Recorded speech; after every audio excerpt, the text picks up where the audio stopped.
The great hall of the Galactic Assembly stretched for nearly a mile in every direction. Floating platforms held delegates from 47 different species. Some had scales.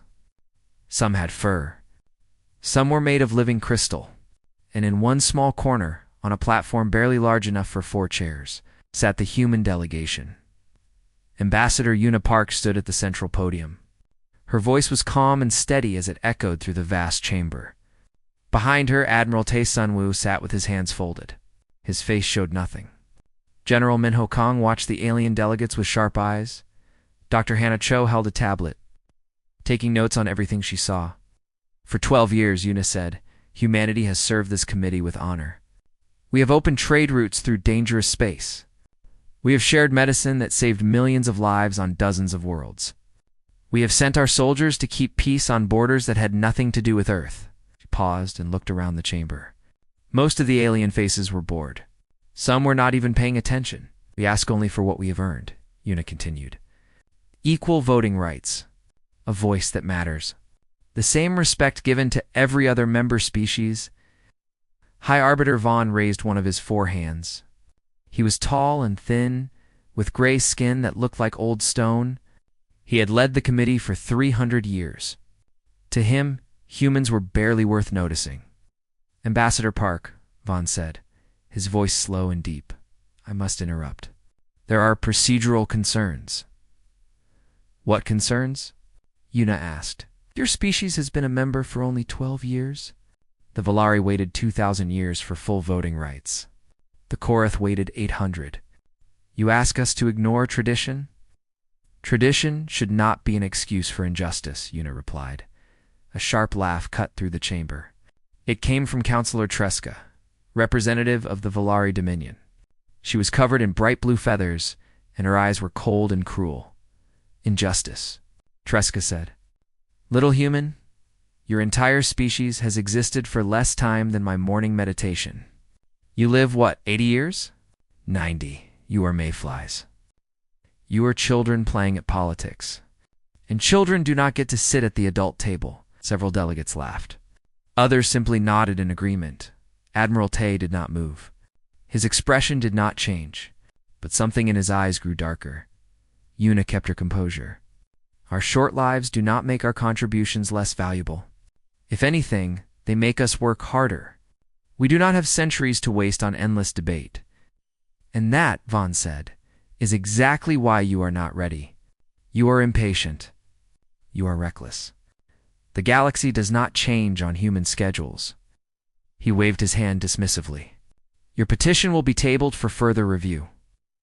This is the 8th time in 3 years, Una said. Then perhaps you should learn patience. The session ended. The human delegation walked back to their platform in silence. Around them, other species talked and laughed and made deals. No one looked at the humans. No one cared. Dr. Hannah Cho moved close to Admiral Tae as they walked. Sir, I noticed something during the session. Tell me, Tae said quietly. The medical scanner Councillor Tresca was using. The communication device on Arbiter Vaughn's wrist. The navigation system on the Korath delegate's transport. Hannah's voice was tight with anger. All of them used technology we developed. Technology we shared freely. And not one of them gave us credit.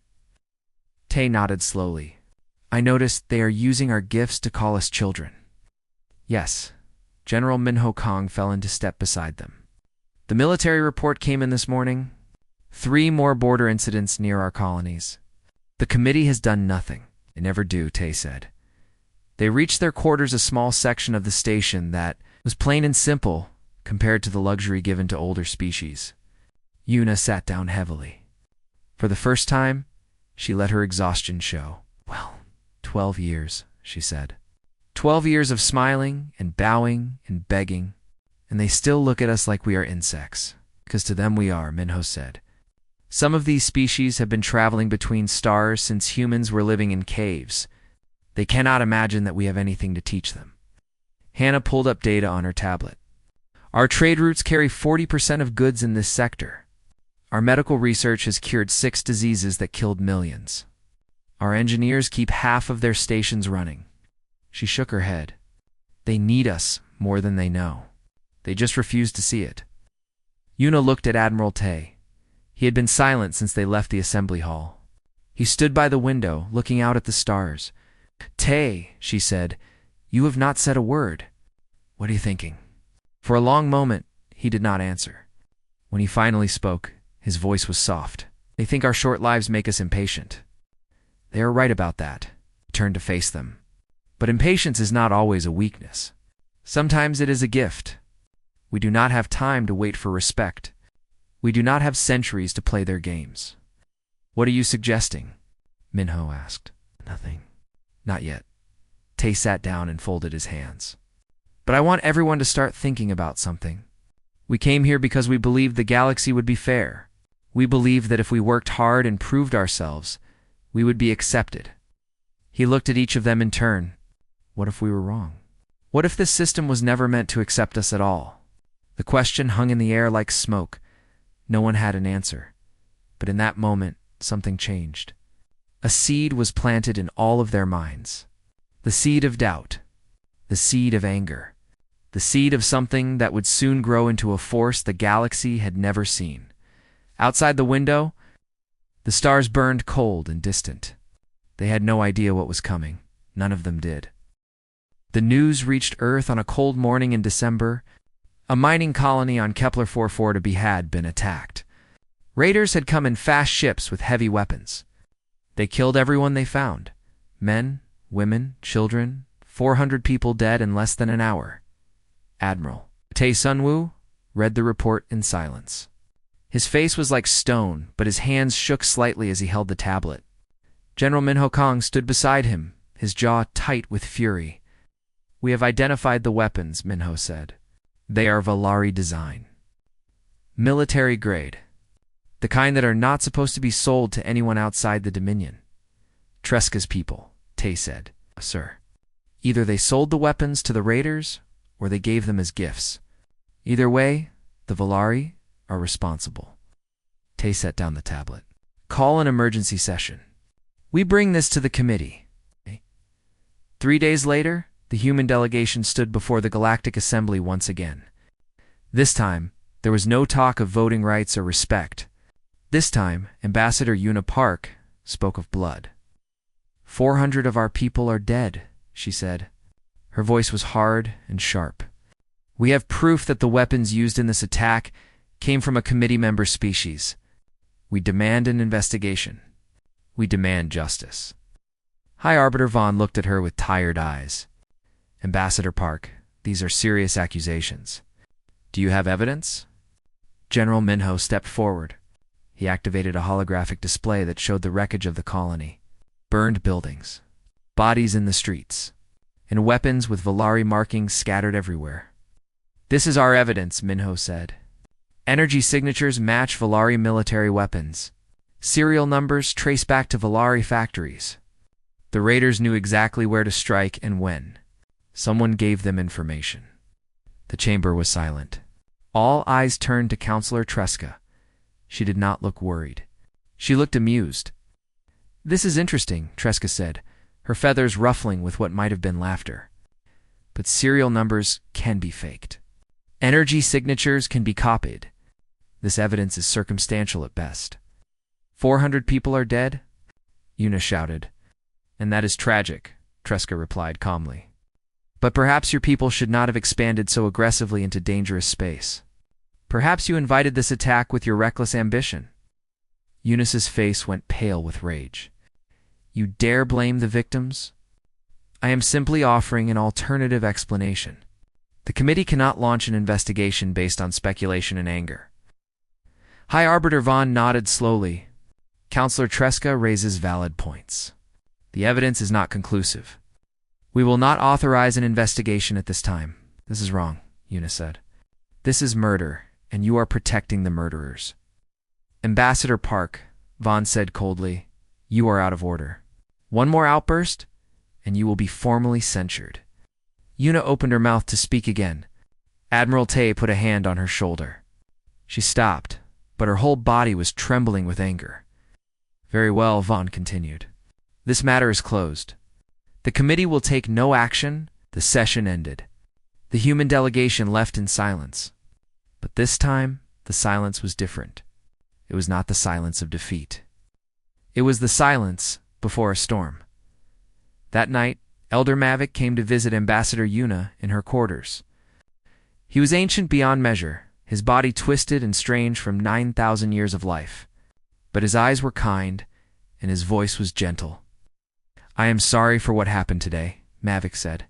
"And I am sorry for your people who died." "You voted against the investigation," Yuna said. "Like everyone else?" "I did, and I am ashamed." Mavic sat down slowly, his old bones creaking. "I have seen empires rise and fall, Ambassador. I have watched species burn bright and then fade away. Your kind burns brighter than most. You have fire in you that we lost long ago. And why do you work against us?" "Because I am afraid." Mavic looked at her with ancient eyes. "Not of you, of what they will do to you. The committee is not kind to species that refuse to know their place. I've seen it before. Bright young races that pushed too hard, demanded too much. They were crushed, erased, forgotten." Yuna felt a chill run down her spine. "Is that a threat?" "It is a warning. Do not let them extinguish you. But also," he paused, "do not let them force you to extinguish them. Either path leads to darkness." He left without another word. Later that night, Dr. Hanacho came to Admiral Tay's quarters. She carried a tablet filled with classified data. Her face was pale. "I finished the analysis you requested," Hannah said. "I went through every technology transfer, every shared patent, every collaborative project from the past 12 years, and they have been stealing from us systematically for decades." She handed him the tablet. "Our FTL improvements, our medical breakthroughs, our weapon systems, all of it has been copied, modified, and claimed by other species. We gave them our knowledge as a sign of good faith. They took it and pretended they invented it themselves." Tay read the data in silence. Page after page of theft. Years of human genius, stolen without a word of thanks. "Does anyone else know?" he asked. "No, sir. I came to you first." Tay set down the tablet. He walked to the window and looked out at the stars. For a long time he said nothing. "Prepare contingency 7, he finally said. Hannah's eyes widened. "Sir, that is a complete withdrawal protocol. Economic, military, diplomatic, everything. I know what it is. If we activate it, there is no going back." Tay turned to face her. His eyes were calm, but there was something dangerous in them now. Something that had not been there before. "They killed our people and blamed us for dying. They stole our work and called us children. They have pushed us down every time we tried to stand up." His voice was quiet but hard as iron. "There comes a time when you stop asking for respect and start demanding it. That time is coming soon." Hannah nodded slowly. "I understand, sir." "Good, tell no one. And wait for my signal." She left. Admiral Tay stood alone in the darkness, looking at the stars. The storm was coming, and he would be ready. The plague came without warning. It spread through 3 star systems in less than a month. Millions were sick. Thousands were dying. The Galactic Committee called an emergency session. Species that had not spoken in centuries now begged each other for help. Dr. Hannah Cho had worked for 6 weeks without sleep. Her team had studied the disease, mapped its weaknesses, and created a cure. It was ready. It could save everyone. Ambassador Yuna Park stood at the central podium of the Great Assembly Hall. Behind her, Admiral Tay Sun Woo sat in his usual place. His face was calm. His eyes missed nothing. "We have developed a cure for the plague," Yuna announced. "It is safe. It is effective. And we offer it freely to every affected world, regardless of species or politics. No payment required. No conditions attached." For a moment, the chamber was silent. Then the murmuring began. Delegates looked at each other in surprise. Some looked at the humans with new respect. Others looked suspicious. High Arbiter Vaughn raised his hand for silence. His gray face showed no emotion. "This is generous," Vaughn said slowly.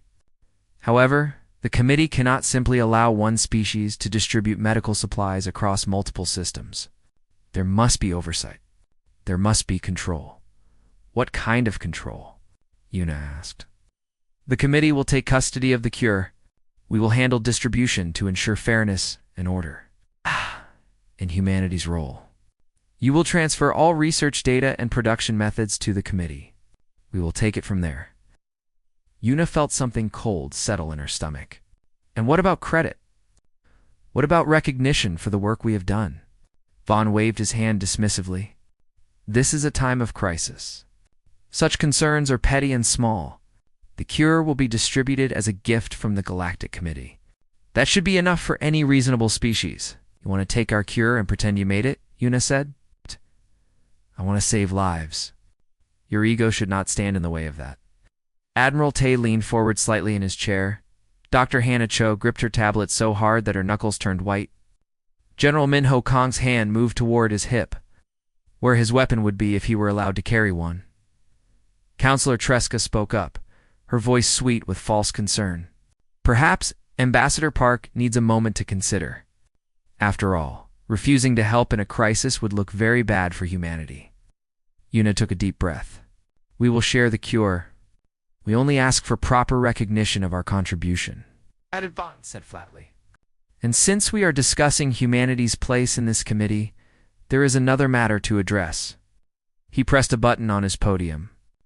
A holographic document appeared in the air above the chamber. It was filled with legal text in dozens of languages. The committee has passed new legislation regarding membership status.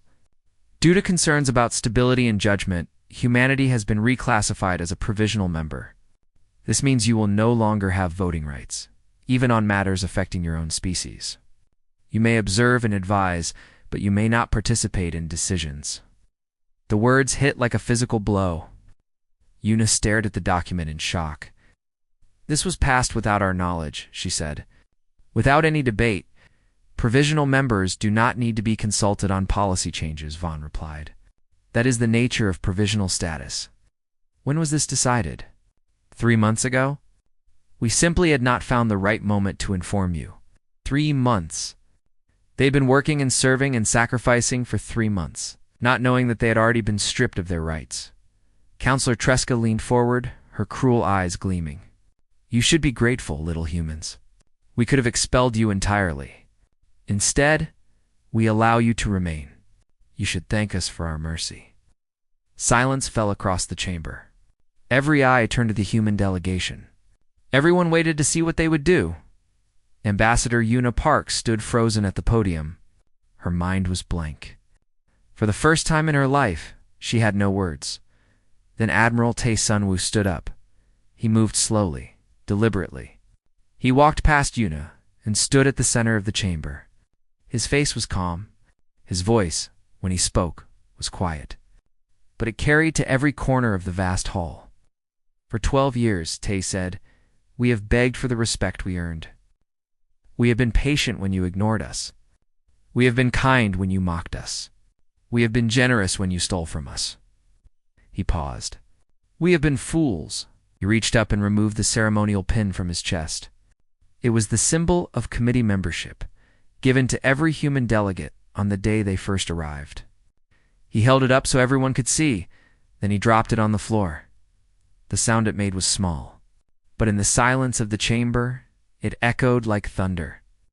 Humanity withdraws from the Galactic Committee, Tay said. Effective immediately. Gasps filled the chamber. Delegates rose from their seats. Vaughn's gray face twisted with shock. You cannot do this, Vaughn said. The committee does not allow. The committee does not control us, Tay replied. Not anymore. He turned and walked toward the exit. Behind him, Una Park removed her pin and dropped it. General Min Ho Kong did the same. Dr. Hannah Cho threw hers on the ground with force. Counselor Tresca laughed high and sharp. And what will you do alone, little humans? You need us. You cannot survive without the committee. Una paused at the great doors. She turned back and looked at Tresca with cold eyes. No, Counselor, she said. You needed us. You just did not know it yet. The doors opened. The human delegation walked through. The doors closed behind them with a sound like a tomb sealing shut in the corner of the chamber. Observer Kell sat perfectly still. He was a historian, tasked with recording great moments in galactic history. His device was running, capturing everything. This moment, he whispered to himself, this is when everything changed. The Galactic Committee watched in horror as the humans disappeared. They did not yet understand what they had done, but they would learn. Soon enough, they would all learn. The first week after humanity left, the Galactic Committee laughed. Counselor Tresca gave speeches about how the galaxy was better without the troublesome young species. High Arbiter Vaughn assured everyone that nothing would change. The humans were small, he said. They were unimportant. The galaxy would barely notice they were gone. The second week, the laughing stopped. Human trade routes had carried 40% of all goods in the galaxy. When those routes closed, markets crashed on 100 worlds. Ships that had moved freely through human-protected space now sat in ports, afraid to fly without escort. Prices for basic supplies doubled, then tripled, then went higher still. The third week, the panic began. The plague was still spreading. Dr. Hannah Cho had released the cure just as she promised. But she did not give it to the committee. She gave it to every world that was not a committee member. Small colonies, independent stations, species that had been ignored and forgotten for centuries. They received the cure for free. With full instructions on how to make more, committee members had to buy it from those same small colonies. The price was very, very high. This is blackmail. Counselor Tresca screamed in the assembly hall. They are using medicine as a weapon. No, Elder Mavic replied quietly.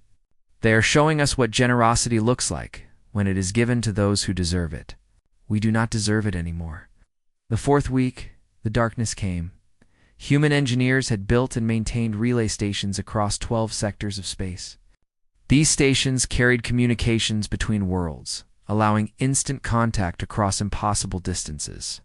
Without warning, every station went dark. Suddenly, species that had talked to each other for thousands of years could not send a single message. Governments could not reach their colonies. Military commanders could not contact their fleets. The galaxy, which had felt so connected, now felt very large and very empty. High Arbiter Vaughn sent urgent messages to Earth, demanding that the stations be turned back on. His messages were ignored. He sent threats. Those were ignored too. He sent apologies. Silence the fifth week. The truth became clear. General Minho Kang led a press conference on Earth. Behind him stood the largest military fleet the galaxy had ever seen. Ships of every size filled the sky, stretching from horizon to horizon. For 12 years, Minho said, humanity kept our true strength hidden. We did not want to frighten anyone.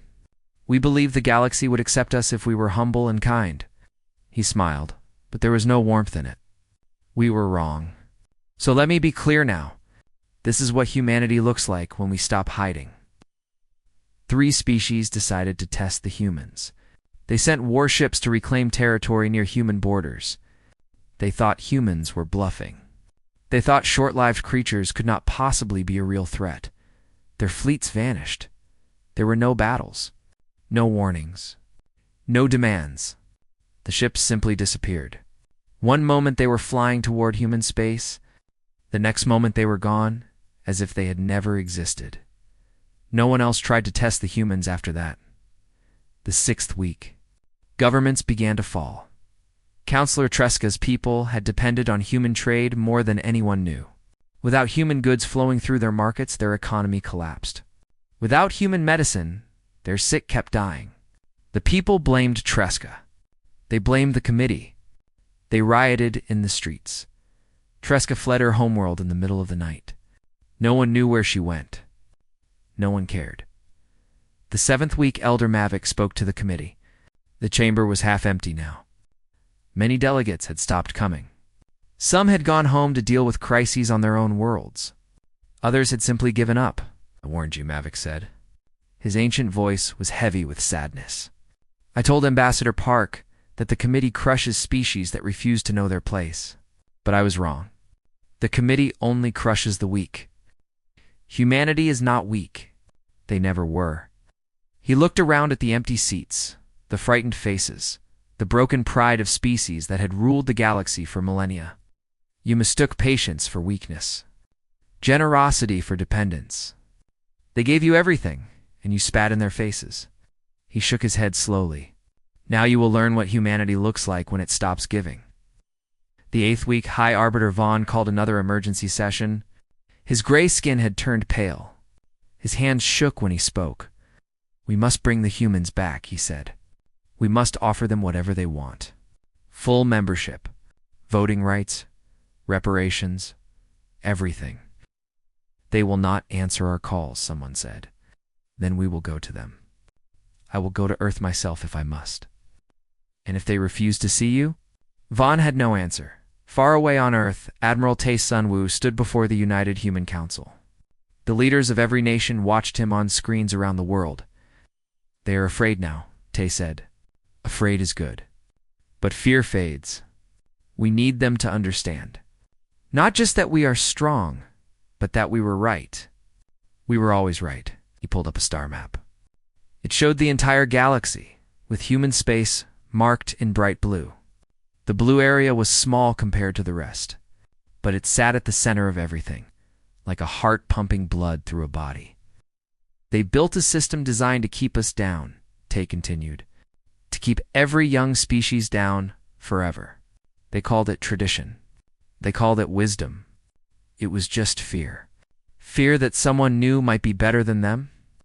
He looked at the map for a long moment. It is time for Phase 2, he said. We are not going to destroy them.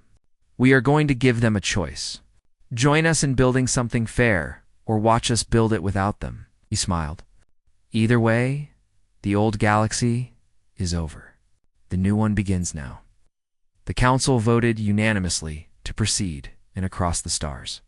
The Galactic Committee watched and waited, not knowing that everything they had built for 10,000 years was about to change forever. High Arbiter Vaughn had ruled the Galactic Committee for 300 years. In all that time, he had never left the station on Etherin. He had never needed to. The galaxy came to him. Leaders begged for his attention. Species fought for his approval. Now he stood on a ship heading to Earth, a planet he had never thought worth visiting. He was going to beg. The ship landed in a city called Seoul. Vaughn had expected something primitive. Instead, he found towers of glass and steel reaching toward the sky, streets filled with people who walked with confidence, and technology that matched or exceeded anything on Etheron. Ambassador Yuna Park met him at the landing pad. She wore simple clothes, not the formal robes of a diplomat. Her face showed nothing. High Arbiter, she said. Welcome to Earth, Ambassador Park. Vaughn lowered his head slightly. It was the first time he had ever bowed to a human. Thank you for agreeing to meet with me. I agreed to listen. That is not the same thing. She led him through the city to a building overlooking the ocean. The room where they sat was plain and simple. No gold, no decorations, just 2 chairs and a table between them. You know why I am here? Vaughn said. You want us to come back? Yes. He placed his hands on the table. They were shaking. I am authorized to offer full membership, complete voting rights, reparations for all past wrongs, public recognition of every human contribution to the galaxy, everything you ever asked for. Yuna looked at him for a long moment. Her expression did not change. You are not here because you respect us, she said. You are here because you are dying without us. Vaughn closed his eyes. When he opened them again, they were filled with something Yuna had never seen in an alien face before. Shame. You are right, he admitted. I did not respect you. None of us did. We looked at your short lives and saw weakness. We looked at your young civilization and saw children. We were blind. Yes, you were. The committee is falling apart. Trade has collapsed. Communications are broken. 3 governments have already failed, and more will follow. We built something we thought would last forever, and you showed us how fragile it really was. Yuna leaned forward. And why was it fragile, Arbiter? Why did your perfect system break so easily? Vaughn was silent for a moment. When he spoke, His voice was barely a whisper, because it was built on lies. The committee was never meant to unite the galaxy. It was meant to control it. To keep old species in power and young species in their place. We told ourselves it was for stability, for order. But it was just selfishness. Just fear. Fear of what? Fear of you. Fear of any species that might be better than us. He looked at her with tired eyes. We have lived for millennia. We have built empires that span star systems. And yet in 12 years, your people accomplished more than some of us have in 10,000. That terrified us. So we pushed you down instead of lifting you up. The door opened. Admiral Tae Sun-hwa walked in, followed by General Min-ho Kong and Dr. Hannah Cho. They stood behind Yuna like pillars of stone. We heard everything, Tae said. It is good that you finally understand. Vaughn stood and faced him. What do you want? I will give you anything. We do not want anything for ourselves, Tae replied. We want the same thing we wanted from the beginning. Fairness. Justice. A galaxy where every species has an equal voice. Regardless of how long they have existed, he placed a document on the table. It was written in every language of the galaxy. The Galactic Committee will be dissolved, Tae continued. In its place, we will build something new. The Galactic Accord. Equal representation for all. Transparent decisions. No more secret laws. No more stolen technology. No more young species being treated like servants. Vaughn read the document slowly. His face grew paler with each line. Ow. This would destroy everything we built. No, it would rebuild it. Better, stronger, fairer. Tae looked at him without anger, without hatred. Just certainty. Those who exploited others will face judgment. Including you, including Tresca. The truth will come out, and the galaxy will decide what justice looks like. And if we refuse, then you will watch us build the Accord without you. One by one, your members will leave and join us. They are already asking. The Valari, the Koreth, even species that hated us before. They see which way the wind is blowing. Smiled slightly. This is not a threat. It is a prediction. Vaughn stood in silence for a long time. Then, slowly, he nodded. I accept. On behalf of the Galactic Committee, I accept your terms. 1 year later, the Galactic Accord was signed in the Great Assembly Hall on Etheron. The same hall where humans had been mocked and dismissed. The same hall they had stormed out of in anger. Now they stood at the center, surrounded by delegates from 100 species. But they did not stand above anyone. They had insisted on that. No special position. No extra power. Just equality. Elder Mavic spoke at the ceremony. His ancient voice filled the chamber. I've lived for 9,000 years. I have watched countless species reach for greatness. Most of them grasped for power. They wanted to rule, to control, to dominate. He looked at the human delegation. But humans grasped for something else. They grasped for justice. That is why they will endure. That is why they have taught us all something we forgot long ago. 3 years later, Admiral Tae sat on a porch in Busan, watching the sunset over the ocean. He was retired now. His hair had turned gray. His body was tired. But his eyes were still sharp. Dr. Hannah Cho came to visit him. She was older too, but still brilliant, still working on projects that would change the galaxy. Do you think it will last? She asked, sitting beside him. Tae watched the sun sink toward the water. Nothing lasts, he said. That is the human lesson. We know time is short, so we make every moment count. We do not wait for tomorrow to do what is right, he smiled. They are starting to understand that now. Species that have lived for millennia are finally learning to appreciate each day. What did we teach them? He looked up at the sky, where the first stars were beginning to appear. We taught them something they forgot long ago, he said softly. We taught them how to hope. Hannah smiled.